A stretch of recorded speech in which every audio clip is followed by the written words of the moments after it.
तू यहाँ? तुझे मना किया है ना हमने यहाँ आने से, फिर क्यों आई तू यहाँ? वो मैं पानी लेने आई थी। पानी लेना है तो रात के समय आया कर तू यहाँ। अपनी मनहूसियत यहाँ दिन में मत लाया कर। चल जा यहाँ से, वरना तुझे इसी कुएं में फेंक दूंगी मैं। रजनी पानी से भरा घड़ा लेकर वहाँ से चली जाती है। इसे तो गांव में रहने ही नहीं देना चाहिए। हाँ और नहीं तो क्या। अरे रात को ऐसी अजीब अजीब रोने की आवाजें आती हैं इसके घर से कि रात भर सो नहीं पाते हम लोग। पता नहीं मनहूस कहीं की किसकी याद में रोती रहती है। इधर रजनी पानी का घड़ा लेकर जा रही थी तो रास्ते में बाकी लोग भी उसे मनहूस कहने लगते हैं। तभी रजनी चुपचाप वहाँ से अपने छोटे से घर में आकर बैठ जाती है। आखिर क्यों मैं ऐसी हूँ? क्यों लोग मुझे मनहूस कहते हैं? रजनी को पूरा गांव मनहूस कहता था। कोई उससे सीधे मुंह बात तक नहीं करता था। रजनी अपने इस घर में अकेली रहती थी। कुछ दिन पहले ही उसके पति की मौत हुई थी। रात का समय, अंधेरा हो गया। रजनी घर का दरवाजा बंद कर देती है। रात के 11 बजे पूरे गांव में घना अंधेरा छाया हुआ था। इधर रजनी घर के कोने में बैठी रो रही थी। कांता, रजनी के घर से रोज रात को इसी समय रोने की आवाज क्यों आती है? कहीं बेचारी किसी तकलीफ में तो नहीं है? हमें उसे जाकर देखना चाहिए। कोई जरूरत नहीं है उस मनहूस के पास जाने की। कांता घर के अंदर चली जाती है। ना जाने बेचारी किस तकलीफ में है, पति भी नहीं रहा उसका।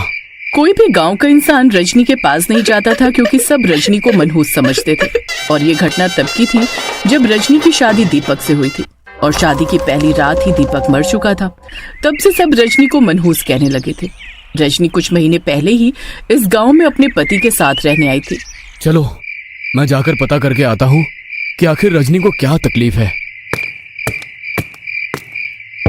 रजनी, मैं हूँ कैलाश।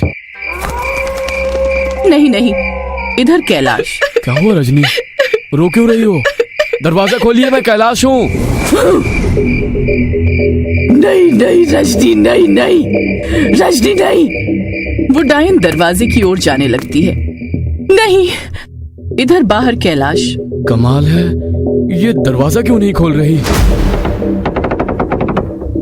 यहाँ तो कोई नहीं है।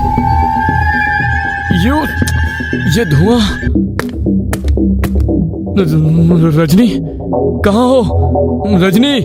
कैलाश घर में देखने लगता है। तभी सामने भयानक पिशाचिनी रजनी खड़ी थी, जिसका भयानक रूप देखकर कैलाश के होश उड़ जाते हैं। उस पिशाचिनी के सर के बाल खुले और लंबे थे और उसके दांत नुकीले बाहर थे और उसके पैर उल्टे थे और आंखें खून की तरह लाल थी। कौन हो तुम? तुम्हारी जान, तुम्हारी महबूबा।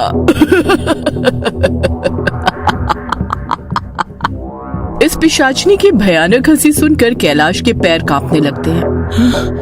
ये तो डायन है, भाग यहाँ से। कैलाश जैसे ही भागने लगता है तभी दरवाजा अपने आप बंद हो जाता है। दरवाजा खोलो, कोई है? क्या हुआ? मुझे छोड़कर कहाँ जा रहे हो तुम? आओ हम साथ मिलकर मजे करते हैं ना। कैलाश जोर जोर से चिल्लाने दरवाजा खोलो। तभी वो पिशाचिनी कैलाश को उठाकर दीवार पर फेंक देती है। मैं तुझे प्रेम से समझा रही हूँ और तू चिल्लाए जा रहा है। मैं तुम्हारे सामने हाथ जोड़ता हूँ, मुझे यहाँ से जाने दो। तभी वो पिशाचिनी कैलाश को उठाती है और उसकी गर्दन पर अपने नुकीले दांत घुसाकर उसका खून पीने लगती है।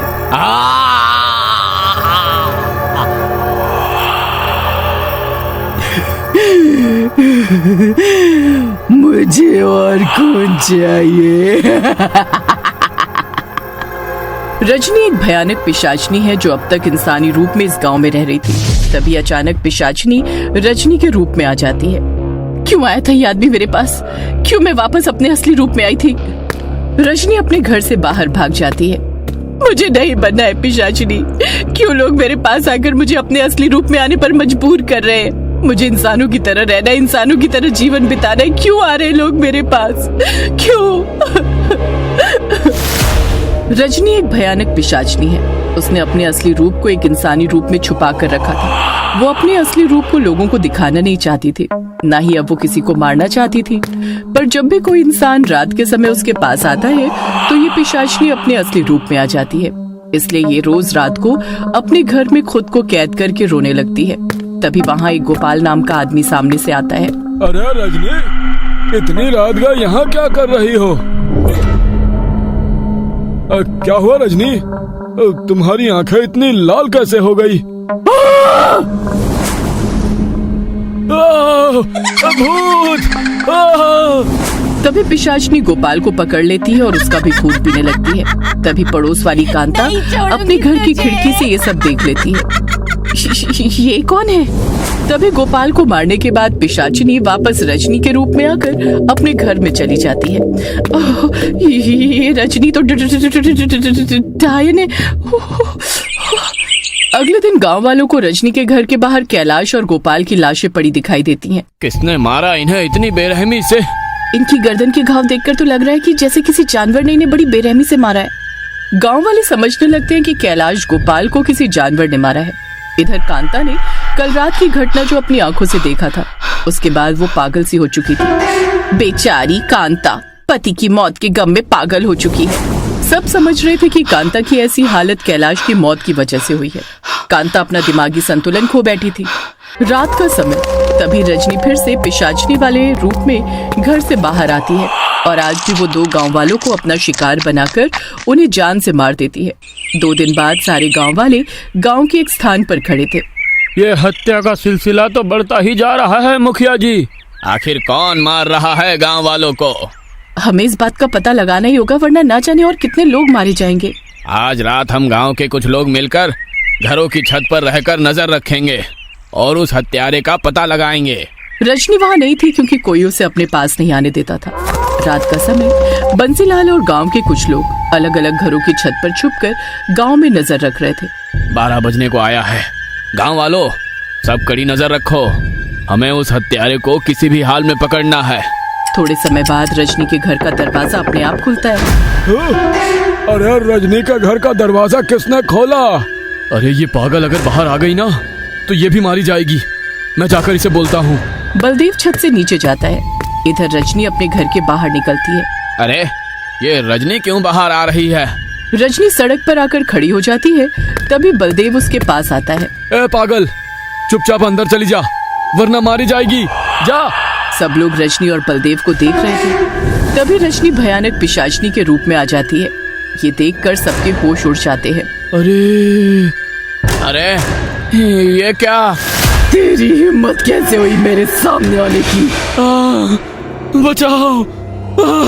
तभी पिशाचनी बलदेव को पकड़ लेती है और सबके सामने उसके शरीर का खून पीकर उसे जान से मार देती है और रजनी के रूप में आकर अपने घर में चली जाती है। ये घटना अपनी आंखों के सामने देखकर बंसीलाल और सबके होश उड़ जाते हैं। अगले दिन सब गांव के एक स्थान पर सदमे में बैठे थे। मुझे तो अपनी आंखों पर विश्वास नहीं हो रहा है कि रजनी एक पिशाचनी है। कितनी बेरहमी से उस डायन ने बलदेव को जान से मार दिया। वो भोली सी दिखने वाली महिला इतनी खतरनाक डायन पिशाचनी है, ये तो हमने सपने में भी नहीं सोचा था। मुखिया जी, हमें उस पिशाचनी का कुछ न कुछ तो करना ही होगा, वरना वो डायन हम सबको मार देगी। दीपक को भी उसी डायन ने मारा होगा। मैं एक तांत्रिक बाबा को जानता हूँ, अब वही हमें इस पिशाचनी से छुटकारा दिला पाएंगे। इधर रजनी अपने घर में बैठी थी, पर मेरा अतीत बार बार मेरे सामने आता जा रहा है। मैं और इस गांव के बेकसूर लोगों को मरने नहीं दूंगी। मुझे इस गांव से जाना ही होगा। मैं इंसानों की तरह नहीं रह पाऊंगी। ये मेरी दुनिया नहीं है। मैं आज रात इस गांव से चली जाऊंगी। हाँ। रजनी पिशाचनी यहाँ इंसानों की तरह जीवन बिताने आई थी, पर रात के समय बार बार इंसानों का उसके सामने आना उसके अतीत को दोहरा रहा था। रात का समय सब गांव वाले रजनी के घर के बाहर खड़े थे और तांत्रिक बाबा अपने तंत्र मंत्र से रजनी के घर के चारों ओर एक घेरा बना रहे थे। यह कोई डायन नहीं बल्कि एक पिशाचनी है, बहुत ही खतरनाक पिशाचनी। गांव वालों, यह पिशाचनी अपने असली रूप में बाहर आए उससे पहले ही इस घर को आग लगा दो। तभी सारे लोग रजनी के घर को आग लगा देते हैं। रजनी का घर जलने लगता है। तभी अंदर बैठी रजनी ये सब देखकर पिशाचनी के रूप में आ जाती है। ये आग कैसे लग गई? पिशाचनी जैसे ही बाहर आती है वो बाबा के तंत्र मंत्र की रेखा से उसका दम घुटने लगता है। बाबा, वो आ गई, उसको मार दीजिए बाबा। पिशाचनी, अब देख कैसे मैं तेरा सर्वनाश करता हूँ। नहीं, नहीं नहीं नहीं। पिशाचनी सबसे रहम की भीख मांगती है क्योंकि अब वो इस गांव से जाने वाली थी, पर उसकी आवाज ही नहीं निकल रही थी। तभी बाबा उस पिशाचनी को अपने तंत्र मंत्र से हमेशा के लिए उसका सर्वनाश कर देते हैं और वहां से चले जाते हैं। कभी कभी ऐसा भी होता है कि इंसान बुरा नहीं होता, पर उसका अतीत उसे अच्छाई भरा जीवन बिताने नहीं देता। यही हाल इस पिशाचनी का भी हुआ। उम्मीद करते हैं आपको कहानी पसंद आई होगी। तो मिलते हैं अगली ऐसी नई कहानी के साथ।